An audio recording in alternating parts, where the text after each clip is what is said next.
Okay. Hello, everyone. So we are again after a long time together with Dr. Merge, Dr. Bayram Erzurumluoğlu, and now we have another guest, Serkan Bakışkan. He is a colleague of mine. So you know generally who we are, but just as an introduction, I want to introduce myself, and then I will request the other guests to introduce themselves to you. Today we will discuss about the process that I call as Erdocide, Erdogan's genocide against Turkish civil society, and some methods and instruments which are used in this process, and especially the global silence, because this global silence enables this neo-modern type of genocide. So, hello again. I am Hüseyin Demirtaş. I was a Turkish naval officer, and I served to my country about 23 years. After that, I found myself in a fight against genocide, and from 2016, I'm still fighting to build up the constitutional order, the rule of law in Turkey, and to defend the rights of millions of innocent Turkish citizens and our future generations as well. So I just want to give the microphone to Dr. Merge. Dr. Merge, please introduce yourself. I will have some other questions, but just for the beginning, introduce yourself, and then I will go on with Dr. Bayram, please. Hello, everyone. Thank you. Thank you, Colonel, and thank you for the opportunity to return and be with you guys too with the Global Dialogue for Justice, where we continue our conversation about the things that are happening in the world, and particularly what we're continuing is what's happening in Turkey. So I'm grateful, and I thank you so much. Thanks a lot, Dr. Merch. It is really, I'm very happy to know you. So the life made us together in this digital room, I can say. But until now, we had lots of things, maybe small things, but we are keeping fighting, which is very honorable for me. And hello again, Dr. Bayram. So please, I request you to introduce yourself, and then we will later discuss on lots of important things. So the floor is yours. Thank you very much. My name is Dr. Bayram Erzurumluoğlu. I am an academic. Well, I don't like to talk about myself, so I'd like to talk about my works. So that's why this should be sufficient. Thank you very much. Okay, but the works talk more than people themselves, I think. And you are really producing lots of important things, and your documents to the history. So the new generations, the future generations will read them and learn what is happening here. Thanks a lot again. So hello, Serkan. Would you like to introduce yourself? We are not hearing you, Serkan, so your micro is off. Right. Hear me now? Sorry. Yeah, now I was on mute. So as Colonel Demirtaş mentioned, I'm a veteran, so I was ex-naval officer, and I will try today try to assist the speakers and try to forward the questions coming from the audience, and also try to summarize the answers given from our esteemed speakers. So, with your assistance, we will share our questions and answers to the community, to global community. Thanks a lot for your assistance. Now I'm turning to Dr. Merge again. So, Dr. Merge, I will ask you your idea, your emotions about the process. But before that, I request you just to summarize what is our purpose? What is global dialogue for justice? What does it mean? Not literally, but behind that, what is there behind? Well, the Global Dialogue for Justice is engaging the global community. We are enticing the global community to step up, to engage in conversation and dialogue about what's happening, because we have noticed that much of the world are silent. When something is happening, for example, it's very in particular that I'm very passionate about when there's a news about babies in prison. Babies in prison, I have never heard of such a thing, you know. In America, when you imprison babies with their mothers, everybody's gonna freak out. But it's not known, and so the exploration of this kind of things that is happening is so important, because if we don't, our humanity is we're losing humanity. We're losing that connection with with others, and our lives today is connected. What's happening in Turkey, what's happening in Syria, what's happening in Europe, in the United States are all connected, because our world has gotten bigger. If people have not noticed, we are connected in many ways. So the pain that is feeling by the Turkish people is should be felt by the entire world. And if we are not able to communicate as we are not having this dialogue, we are going to remain uninformed and silent and apathetic and uncaring, indifferent, and we don't want that, and we want to change that. And so that is the purpose of the Global Dialogue for Justice. So I need to highlight something here. You said the babies in prison. Normally, babies in prison, according to Turkish law, it is also against the law. So generally, people are concentrating on violation of human rights, or they are finding that immoral. But here, there is more than that. There is an attack to a civil society, and here the babies are deliberately there. They are not. So deliberately, they are putting the families with babies in jail. They are just keeping them as hostages. And now, my question to you, Dr. Merge, again. So how did you find yourself in this Global Dialogue for Justice sessions about Turkey? How did you About find that? Turkey, specifically. Yeah. So this is a global project, but I'm just asking you, how did you find yourself in this Turkish phenomenon? Yeah, I can say. How did you find yourself? First of all, Colonel, my dissertation for my doctorate is to explore the world, to engage the world about the what's going on, what's the implications of crisis, for example. And so I started to expand instead of just applying it within my research, which is I studied with the Muslim women, 4 countries: Jordan, Yemen, Morocco, and Saudi Arabia. I said, why not look at the global, expand it much better and learn more. And so I was doing a live broadcast. So instead of, I'm a non-traditional scholar.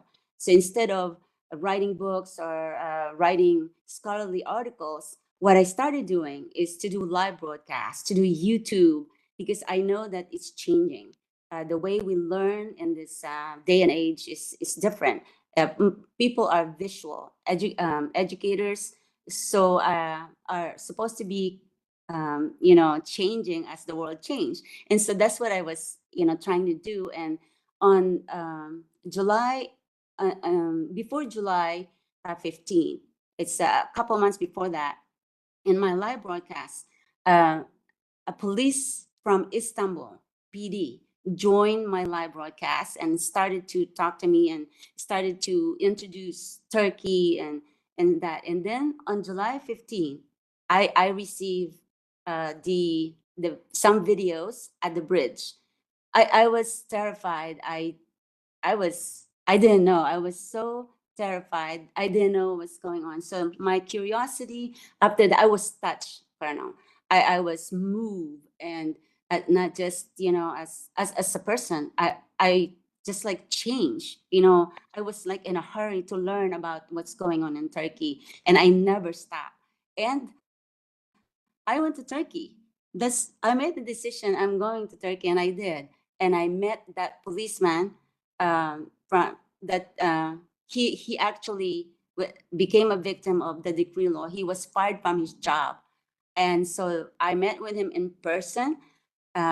It's in a coffee shop close to the university, and Marmara University. We met there, and he told me initially what was happening. So I heard from his own voice that he said that the crimes, the criminals, the being accused of criminals, they don't even know they're criminals. So this is when I started to, what's really happening there, and then I met Dr. Baram, and here you go. We are in the Global Dialogue for Justice, fourth year. Year 4, and Colonel, I am so grateful, and I would like to thank all those people we have met who joined the dialogue, who became guests, and to this day they are watching us and supporting us, and also the Turkish people in and out of Turkey. I have received warm welcome from them and support, and I thank you very much. I appreciate that. Dr. Merch. So now I just want to turn to Dr. Bayram. Dr. Merch said this police officer was fired from his job. But I claim that it is not just a simple fire. It is something else. And Dr. Bayram is an expert on this issue. And until now, he collected lots of items. And as far as I follow, the list is 151, the most updated version of the list. So, Dr. Bayram, I will request you that just to share, not of course, is all 151 items, but just which maybe you can group them.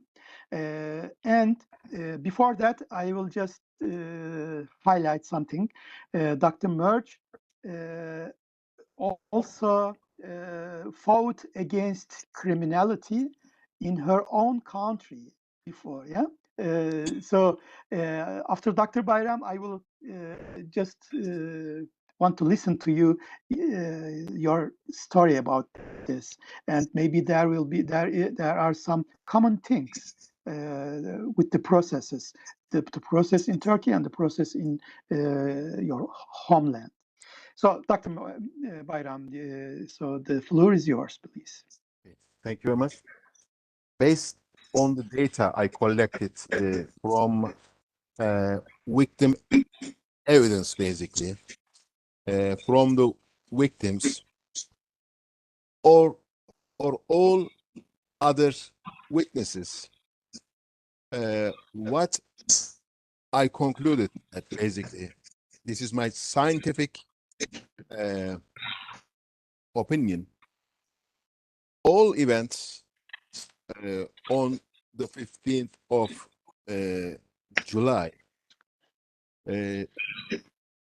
all actors, all participants, all reactions, in short, everything is premeditated pre-planned by some single authority. I cannot a finger on somebody because it's not my job and it's very dangerous. That's why I will not be pointing finger at anybody for my own security, basically.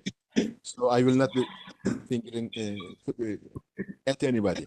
But obviously, on 15th of July, what happened on the day, what would happen after 15th of July, everything was pre-planned and put in action on the day and after, basically. How did I come to that conclusion? You might wonder, you might ask. Well, basically, all the actions and reactions seem to be systematic. Everything was systematic, everything was discriminatory, everything was selective. Looking at how the events developed and how the reactions developed, it was obvious that everything was being managed or orchestrated by some authority, let's say, by some group. So, according to the outputs, I could say that some groups selectively, discriminatorily, and systematically were selected as targets, and then their human rights were not respected at all. Their human dignity were not respected at all. The targeted groups were punished collectively, basically. As any of us as any of us know, or everybody know, that crime and punishment is individual. So nobody share or carries the burden of the other's crimes. But in the events after 15th of July, what happened in Turkey? Some groups, some people, some families were punished collectively on some dodgy evidence, on some dodgy stories, on some dodgy connections, basically. Seeing all those things, for me, it became clear that everything, all scenario was written somehow by some authority or by some groups, and then whole stories, whole propaganda, and whole actions were based off that pre-written scenario, let's say, and then everything is developed in that way. So seeing what would happen according to the scenario, so that whoever was that the author of the scenario planned the propaganda as well, like saying that these groups were terrorists, these groups were let's say murderers or killers of innocent people. They were organized somehow, and in the noise of that black propaganda, nobody thought that, okay, let's say somebody killed somebody. Okay, somebody got killed, and then these groups were organized. Nobody asked that, how come academics were in this terrorist attack? How come teachers were in this terrorist attack? How come doctors were in this terrorist attack? How come nurses were in this terrorist attack? How come engineers were this attack? And plus, some were in, let's say, in Hakkari. It's a province in Turkey, for those who don't know where Hakkari is. Some were in thousands of kilometers in Edirne. Some were thousands of kilometers in, let's say, Antalya. Some were thousands of kilometers in, let's say, Sinop. And nobody communicated, and there were no communication between them. There were no pre-meetings between them.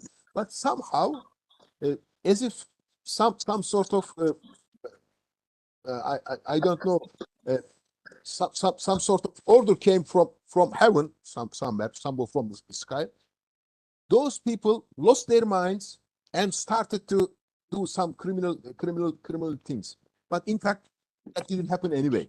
But the events or the stories, false stories, created in such a way that those people were connected, those people were organized, and nobody more or less were organized. Nobody more or less were, or little less, not nobody less.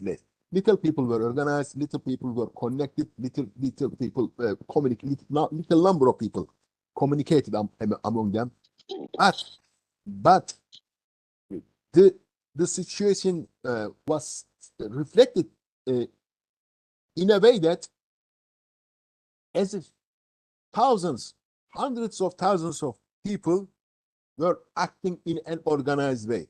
No, in fact, whoever wrote that scenario were organized. They knew what they were doing, but the rest were just pawns in their games. And probably I was one of them. I'm an academic. I don't condone violence. I don't condone terrorism. No, I am human being. I support human dignity, obviously, human right, human honor. But I was pointed finger myself as terrorist, and my hundreds of thousands of my colleagues were pointed fingers as terrorists. But I can tell you who were pointed as terrorists were mostly peace-loving people, honest people who wouldn't be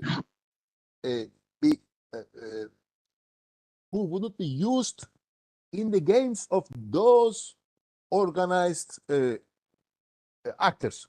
I don't know whoever they were. That's why those peaceful people, those intelligent people,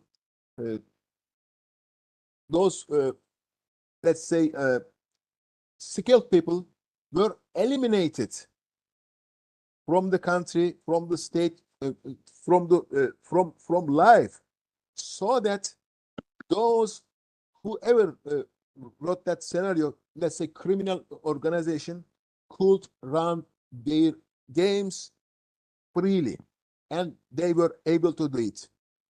I will stop here, and if you ask me, I can answer Yeah. the question. Mike, yes, Serkan, please. If I may, thank you, Dr. Bayram, for extensive explanation regarding the situation right now. We have a question from our audience. I'm going to forward the questions, if I may. How did the government create a situation of lawlessness and bureaucratic loopholes that hindered access to justice for targeted groups? You also mentioned about the targeted groups. True.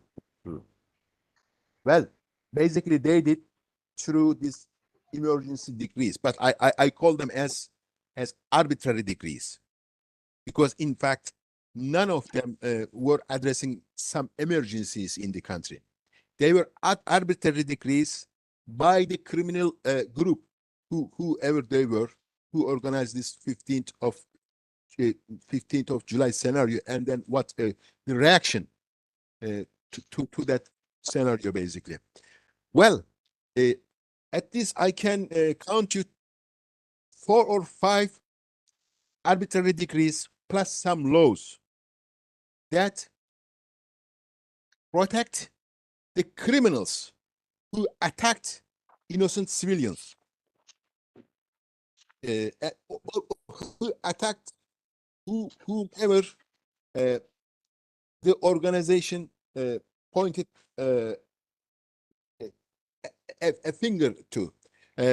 For example, well, I forgot the number, but in one of the arbitrary decrees, actually, at least 2, 3, sorry, in at least 2, 3 of them, expressly say that the decree expressly say that whomever, let's say, killed, maimed, or acted in a criminal way to against anybody, yes, against anybody, whomever the government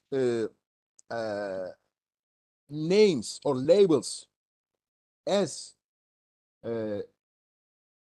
let's say state of the enemies, labeled as state of enemies, cannot be court tried, cannot be asked compensation, cannot be questioned, whether they are most important of is that whether they are policemen or government officials or civilians. This means that, look, well, if you could give me a few minutes, I can give you the arbitrary decrease number itself, and then I can well, read it for you, and I can give you the article number as well.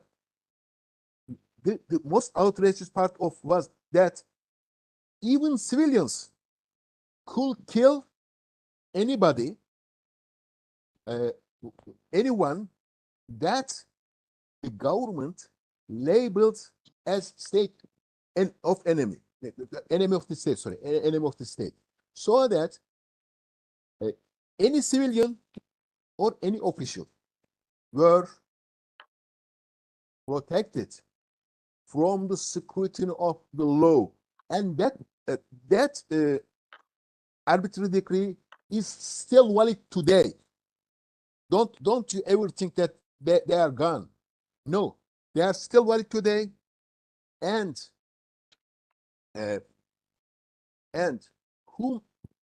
whichever paramilitaries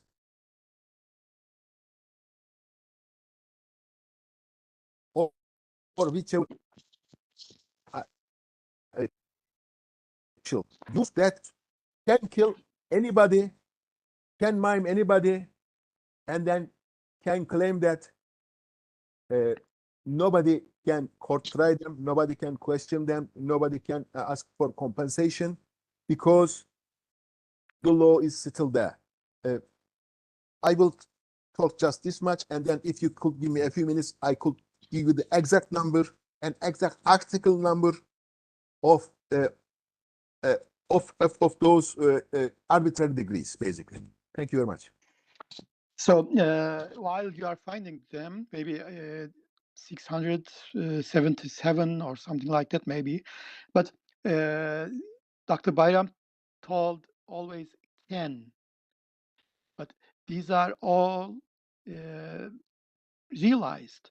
So, for example, some young cadets were beheaded, and the prosecutor decided not to an inquiry to open, to begin, or because he said, according to these illegal, these illegal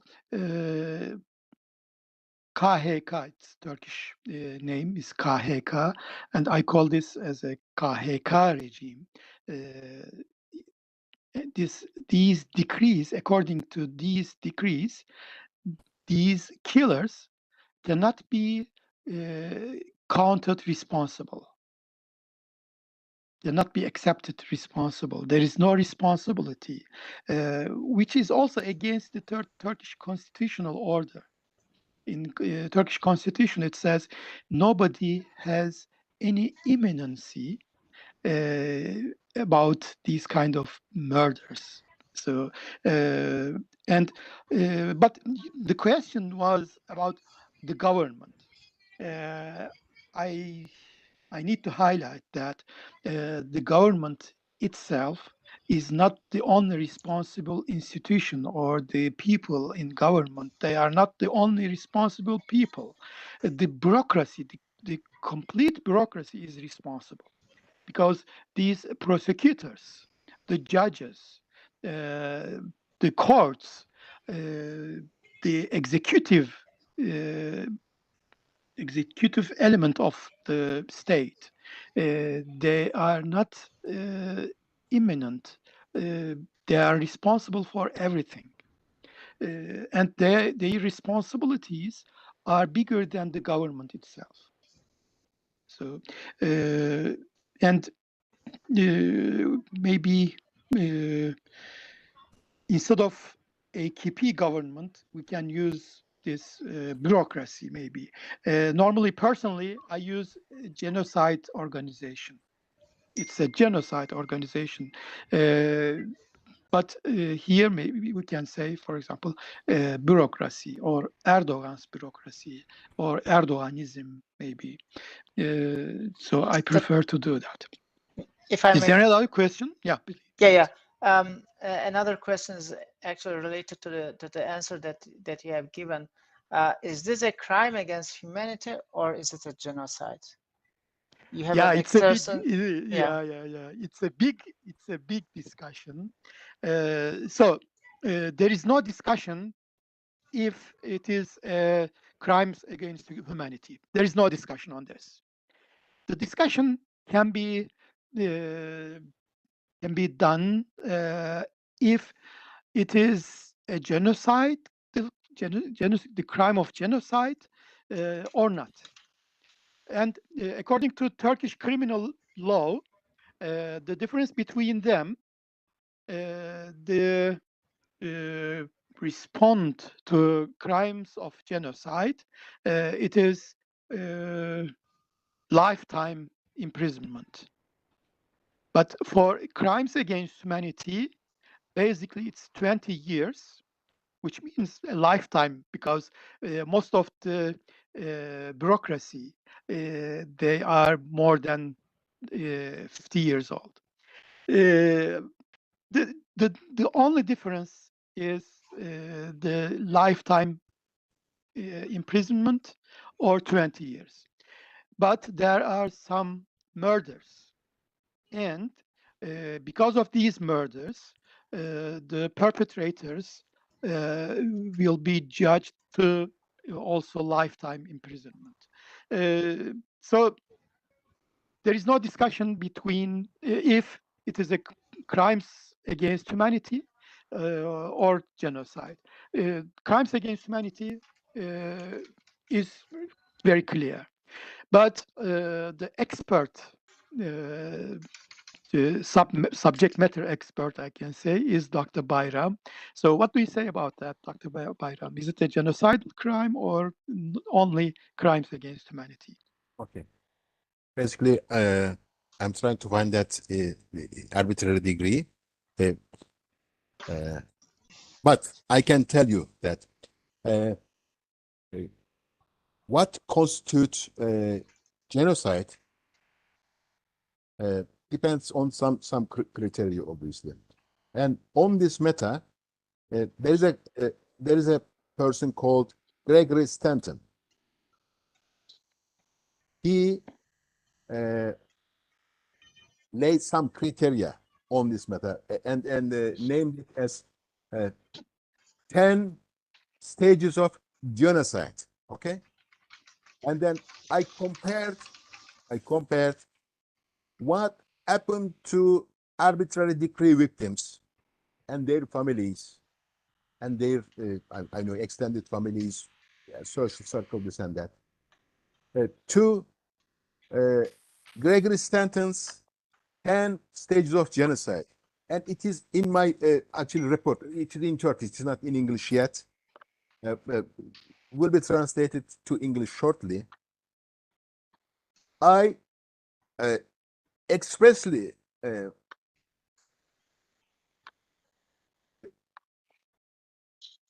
said that what happened to arbitrary victims, 9 out of 10 criteria were obviously criteria of genocide, since everything, all actions were premeditated, based on discrimination, everything was systematic, punishment was collective, no individual were being punished for their own crimes, but supposed to be crimes of some others, this and that.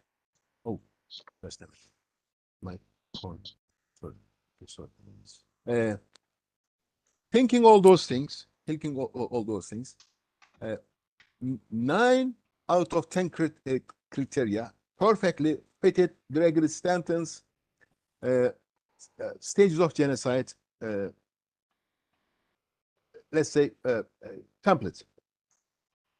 On what happened to the 10th criteria, you might wonder. Well, on the 10th criteria, I said that 10th criteria was actual killings, actual killing outs. I said that looking at the evidence, this criminal, let's say, organization or criminal group, whoever they were, that carried out this all those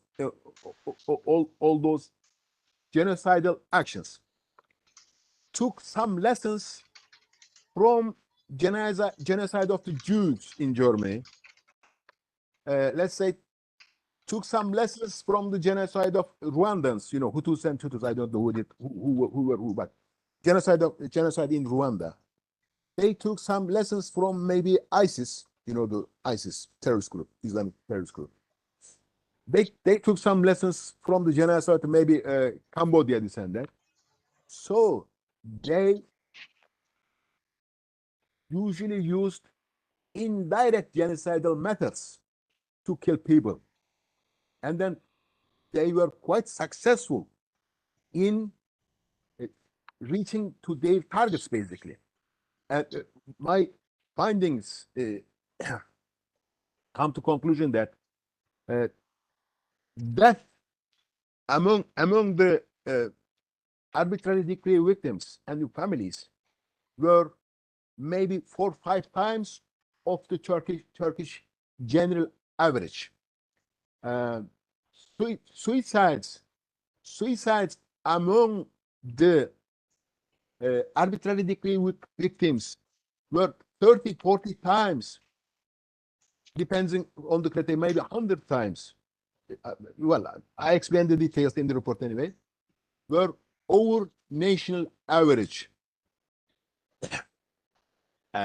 Deaths, suicides, plus maybe divorce, and then many other things were 40, 50 times above the national average.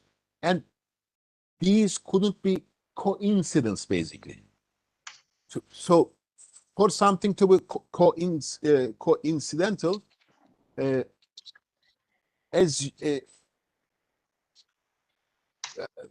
I mean, the differences shouldn't be 30, 40, 50 times. There could be 5%, 10% that you could explain that. Maybe 50% you could explain that. But the difference is not 50%. Difference is 500%. Difference is 5,000 times worse, 5,000%, 50,000%. So this cannot be coincidence. That is why whatever happens to arbitrary decree victims and their families is, in my scientific opinion, in my scientific actually decision is absolutely and categorically genocide. But as I told you, to hide the crimes committed by this organized criminal group, they mainly used indirect genocidal methods, except those victims who were killed at the 15th of July bridge, I think.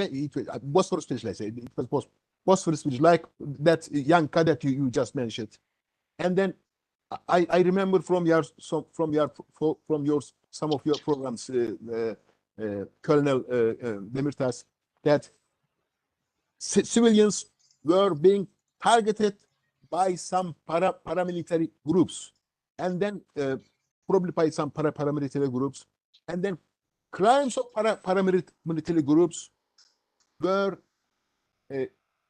being somehow were being thrown over innocent soldiers, innocent other people, and then we are trying to deal with that quite a long time. That is all I'm going to say for now. Thank you very much. So, is there another question, Serkan? Yes, there are two other questions. Okay, before going on, I need to hear something from Dr. Merge. So, Dr. Merge, can you please share your own experience in your homeland? What happened? What did you do? And what was the change at the end? Probably you guys know that I was born in the Philippines, and I have experienced dictatorship, real dictatorship. As a young girl, I grew up under a brutal regime, just like what's going on in Turkey. And so, under the martial law, it was a constant fear of people among people. There is a curfew, and it's very terrifying to grow up that way. But as we go on, the Filipino people got tired of the brutality of torture, and made the decision to rise up and did the people power revolution from all walks of life, from educational sector, the business, and everyone, religion. They all came together and started to march for 4 days, and toward the palace to kick out the dictator. And it was very, very tense that the military was there against the people. This is in the beginning. But as when the military figured out that the people cannot be stopped, because they set aside their differences, no matter what the religion, what ideology, political parties, they just set it aside, put it all down, and went to they came together as a nation, and made that decision. And this is when the military figured out that the people are willing to die, to get run over by tanks. And so what they did is they turned around and sided with the people. And then that's it happened. The dictator fled. Well, at the time, of course, there was help from the United States, and but we got rid of a dictator. And this is the time when there's no internet, there's no Twitter. But like I said, when people make a decision to set aside differences and go on a common goal, that there is hope. So I always say that I have this hope for the Turkish people, that one day that justice will be back in the heart of Turkey. So that's my experience. How long did this dictatorship last? Decades, many years. So it's from about 9 years. About 9 years. That's quite Almost a a long time. decade. Yeah. Yeah. Almost a decade. Yes. Okay. Before Colonel, we have a lot of questions that I can see on the side of the screen. But I just very quickly, you said that the young cadet who was murdered, and you said that the law said that there's no accountability, that there it's not going to be prosecuted who the murderers. And I want to know why that is. Why it cannot go free? Mergina, Yes. Mergina. Now I found that article I just mentioned. I ask anybody to write this number down. Emergency decree number 696. Okay, please write. I will call it as arbitrary decrees. Okay, but in fact it is an emergency decree. And the article 121.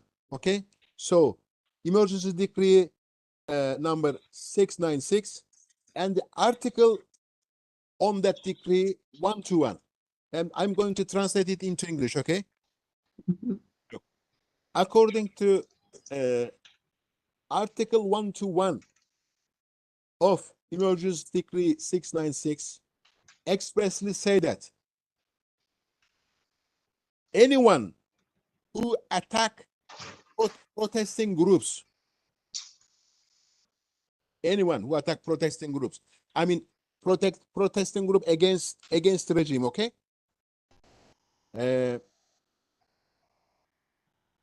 On behalf of the government elites are let me find look. Cannot be, let me find the exact word. Look. Okay. Cannot be penalized, okay?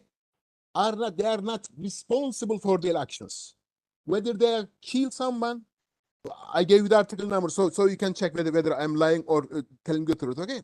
So everything is on the official papers, official gazette, okay? Look, they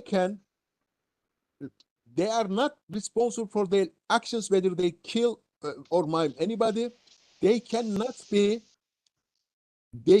questioned legally. I mean, in the courts, they cannot be questioned in the courts. They cannot be questioned administratively. You get me? They cannot be tried in the courts.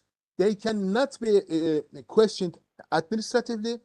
They cannot be taken to court financially. So there is no compensation for their acts, and it is there. I urge everybody to check that 121 Article 121 of the Emergency Decree 696. Okay, please, everybody read for themselves. That is why the murderers of that military cadet, killed at the Bosphorus Bridge couldn't be questioned. As far as I know, what I know from the social media, the family members of that cadet say that they found the killer, they found the murderer actually. But due to this emergency decree, they couldn't take that murderer of that cadet to the court because the government protected them from the scrutiny of the law, from the scrutiny of the public, from the scrutiny of any institution. Okay, thank you very much. May I add something here, Dr. Merge? I just want to define the scene, what was happening, what has happened on the morning. So the cadets had 40 bullets for each of them and a machine gun. So they did not use any of them, and they just sat quietly on the bridge. They were not a part of any conflict. So they just waited until about 6:30. And in the morning, they walked away from the civilians about 100 meters, then turned their backs to the civilians, sat on the ground, then surrendered to the police. There were 4 or 5 policemen. After that, under the protection of the policemen, the civilian murderers attacked the cadets and killed them, beheaded them. So this is what happened. And I just saw this on security cameras, yeah, the video cameras. And this is open to everybody. So this beheading was deliberate. And this beheading was under protection of policemen in front of their eyes. So this is not a simple murder. It's very clear. Everything is deliberate. But the prosecutor said, just because of this, there are 2 decrees normally. One was this, what was 696, and the other one just before or just after that. Because in the, my guess is either it was either 694 or 9. I'm finding out that probably 696 gave punity to civilians. Okay. Okay, so then the other is 695. Probably 95 or 94 that gave punity to officials like policemen or the. So, but what the important thing, what does it show us? So first, they just put imminent.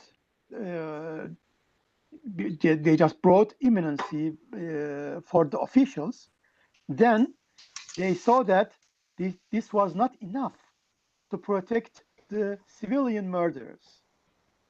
Because of that, with the second one, they just published a new decree, and with this new decree, the murderers, civilian murderers, gained imminency. So okay, everything is systematic. Let me clarify. With 667, emergency decree 667, public officials, okay, like policemen, army personnel, this and that, gained punity, gained protection against any crimes committed by themselves, and by the emergency decrees 696, civilians gained protection. Okay, so it is official. Okay, thank you very much. There's a question that I would like to ask right now. I think it is related to the topic that we are right now talking about. So we have talked about the direct killings and lack of accountability and punity and restrictive legislation, but there's also indirect methods of killing. So the question is, how did the government use those indirect methods of killing to conceal genocidal crimes and make it difficult to prove them in court? Very simple. By denying treatments, by denying social security. Okay, this is one. By denying economic means of staying alive. Let's say you dismiss somebody from his work. Okay, let's say government work. You deny that guy from working in the private sector. You deny that guy setting up his own business. You deny that guy from getting some charity, some help from others. You deny that guy traveling abroad. What do you get out of it? You expect that guy dying from hunger. Okay? As simple as that. That is indirect way of killing. Do I need to say any more? May I add something? So this indirect killing methods in criminal terminology is called perfect murder. So in perfect murder, there is somebody who is killed, but the perpetrator is unknown. And the organization who killed this person divides responsibility to so many people. This makes impossible to reach a person or several persons. So this is a perfect murder method. And what are they doing? Just very, very decisively, deliberately. So they are taking the innocent people as hostages. And when he gets sick, they deny treatment, medical treatment.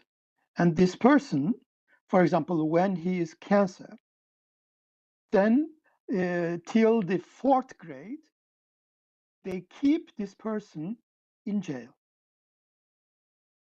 And they deny treatment. Because of that, the person just simply dies. Or just before dying, they just send this person home, then he dies there.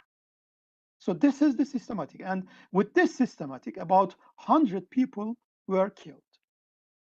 Well, according to some reports that came to my research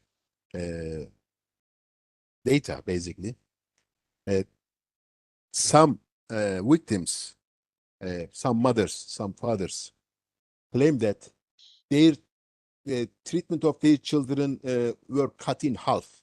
Let's say some of them were having cancer treatment, or some terminal illness treatment is like that. After this decree victimization, since their treatments were cut in half, they died. Okay, in short space of time. And there are several reports in my data, and I published many of them. So denial of treatment, denial of social security, denial of getting some sort of private or public help caused many ill people, disabled people, weak people, maybe children, babies, and some mother were crying that since their treatment were cut off, their babies died. And there are many reports. There are many stories in my published reports. Just for your information. Thank you very much. Okay, yeah. So this is very new to me. Sorry, I didn't catch that. But I need to highlight something again. The question was again AKP government. So the perpetrators are not the government itself. They are prosecutors, policemen, judges. They are all public officers. They are not only the government. So we need to see this, and we need to have this situational awareness. So it's almost 1 hour. Just before finishing, so shall we finish? So it's more than 1 hour is not so effective. I don't know, but I will just share something. There was a question if this process is genocide or crimes against humanity. So just after such discussions, I will just read from Rome Statute, the definition, a part of definition of genocide, Article 6. And then it will be very obvious, I think it will be very clear that this process is a genocide crime.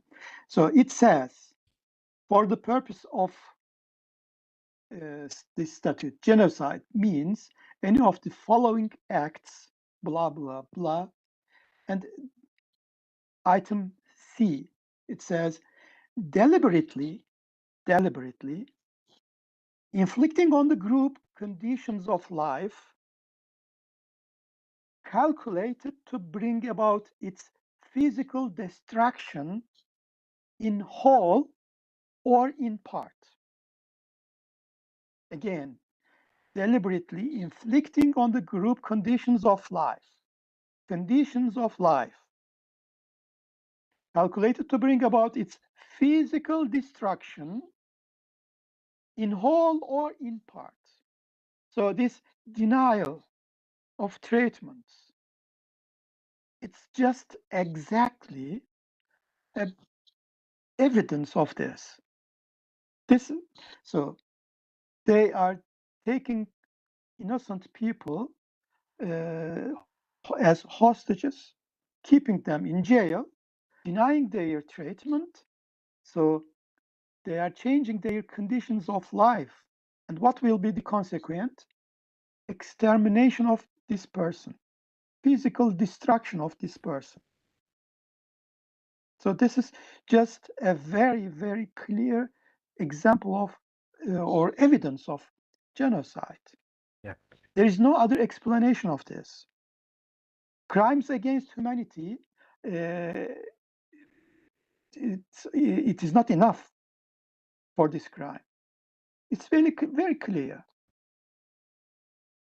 According to Turkish criminal law, it is a genocide because anybody who reads Turkish criminal law, it says that forcing a group to live in conditions that will result in its complete or partial destruction, which has happened. Partial destruction happened since death rates among the emergency arbitrary decree victims and suicide rates are unimaginably high compared to normal population. This means that genocide occurred, but to hide the crime of the criminals, they used indirect methods mainly, but this does not clarify them from being genociders, basically. Thank you very much. So, Dr. Merge and Dr. Bayram, what do you say? So, shall we stop here or shall we go Yes, on? Is Colonel, there any? yes. Can we say thank you to all those have sent the questions, and some of those were not able to discuss. We are going to answer and respond to them on the comment section in the next few days. Is that okay? Yeah. So, right. of course, it's okay.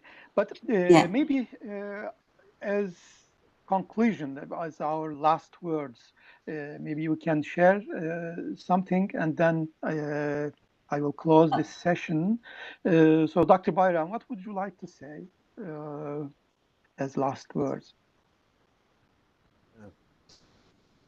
Basically, what I'd like to say is there is no time out in crimes against humanity. There is no time out in crimes of genocide. Those who committed those crimes, those who supported those criminals will be tried one day. There is no escape of that, so that they should stop committing the crime or supporting the criminals. And genocidal bureaucracy is an official term. This means that bureaucracy can be partner to genocides. So especially I want the bureaucracy.